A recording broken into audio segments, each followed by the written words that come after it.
Former Obama-era Director of National Intelligence James Clapper, and former Bush-Obama-era Deputy Director of the FBI Philip Mudd, and former Obama-era CIA Director retired General Michael Hayden want America to know that regardless of the corruption all over the intelligence community's hands, we should just trust them, because at the end of the day, it's all President Trump's fault.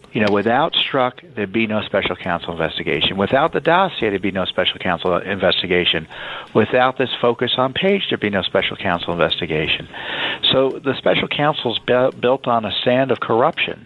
And this is why, in my view, it needs to be shut down. Strzok, remember, worked the Russia investigation for well over a year plus, nearly 2 years, before, in secret, Mr. Mueller had to pull him off the investigation because the IG got a hold of the text messages like these. What bothers me the most is the institutions and values and norms and standards of this country that I spent a good 50 plus years in one capacity or another. I've toiled in trenches of intelligence for every president since John F. Kennedy.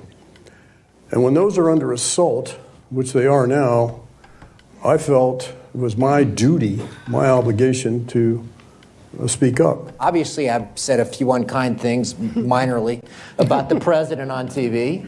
We transition now to a national security advisor in a political realm who argues that an opponent on the stump should be locked up in prison and who argues that 1 billion plus Muslims should be grouped together.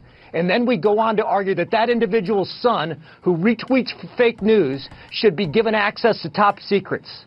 You want to tell me that we're going to transition into the Situation Room to reality, and I'm watching a clown show. I've had it with this, Wolf. But is there a real national security issue at stake here? Heck no, this is ass backwards. Well, I will be clear in saying that everybody in Washington, D.C. knows if you don't want to be honest about it, that's on you. But if you have a security clearance and you keep it, you get more money to have it. We're done. Get out. Phil, it's not your show, so I'm staying right here. And this Don't get defensive about it. As a former government official, government's going to kill this guy. My view would be he is not fit for duty. The president is leading the American people to believe that institutions of state are corrupt.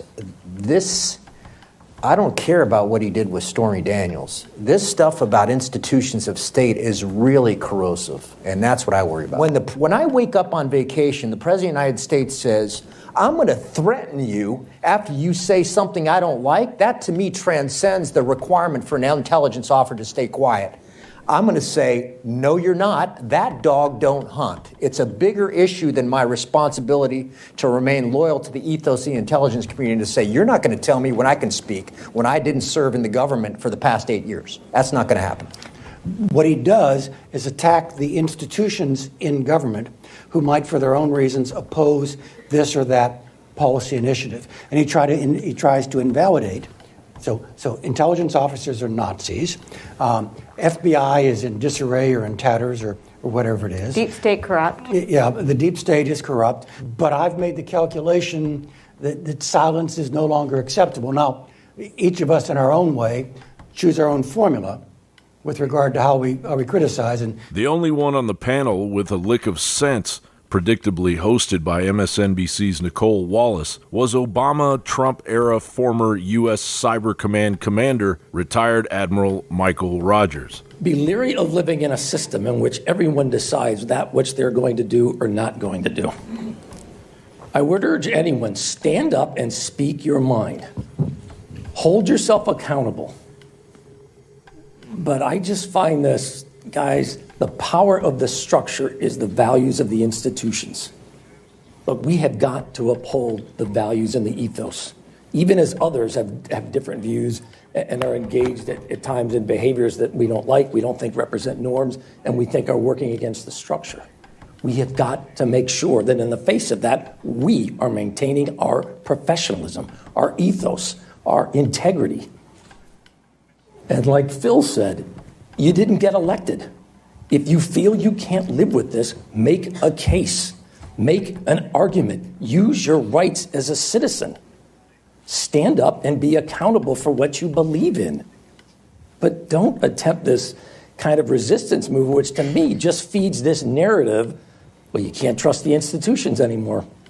And like a rabid dog, Philip Mudd drives the skewed Russia narrative home, like a good deep state rep should, attempting to hold Russia accountable for Antifa and Black Lives Matter, when everybody knows that George Soros personally funds both of them. And these guys were in charge of our national security? Look at what the Russians have done. We keep talking about protecting the American electoral process. This is a revolutionary leader in Russia that wants to reestablish the empire.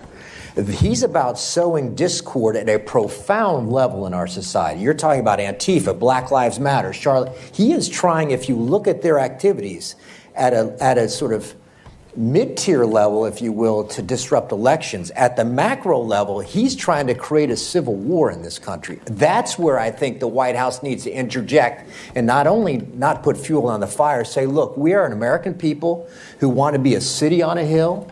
We have to get over discord and talk about things like how do we get beyond Charlottesville and how do we get beyond racial divides in this country that involve having a black kid shot in a white neighborhood by a white cop.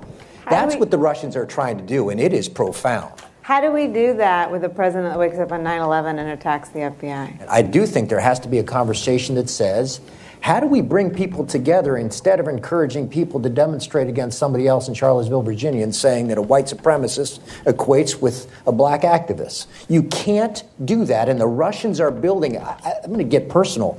I have a website. It's a third-tier, low-budget website. If the information, the emails I get from across America that are threats are any indication of what's going on in this country, and the volume is such that I think they are, we are in trouble not from disrupting the American electoral process, but from people in cities across this country hating each other.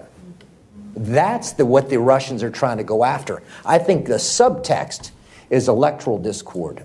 Our overarching message is we want America to be so consumed with civil discord that they don't care about what we do in Ukraine. And if you needed another reason why it's pointless to watch CNN. Back to my earlier metaphor, in emergency, break glass. Are you breaking the glass? Yeah, no, for our tribe, yeah. The fact that 3 of us are under contract to CNN is in itself an offense to MSNBC. It's okay, it's okay, it's okay. We're good. But we can step back and say we're proud because I spoke this on CNN.